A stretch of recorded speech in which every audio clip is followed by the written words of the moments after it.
اوچه زرد و بست دلی بچه کجا رفتی تو اوچه کیره بگو ما اوچه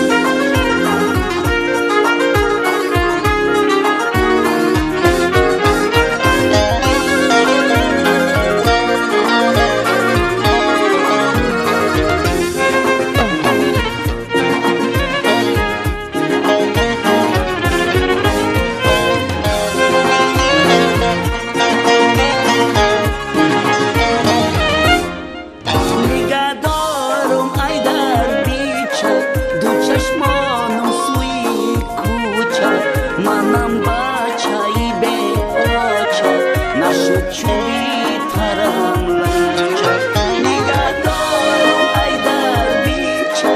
دو چشمانم سوی کوچه منم بچه‌ای به اوچه نشد چوبی ترم لنچه کیره بود دیگه اوچه خانه کی به اوچه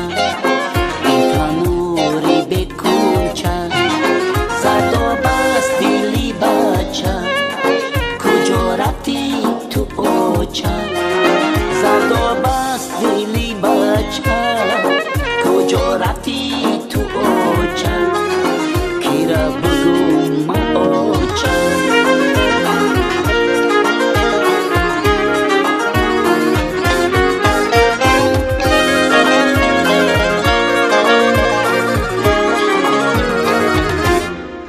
با دعایی تو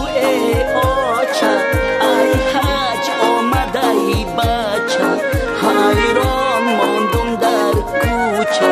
کیره بگم دیگه اوچه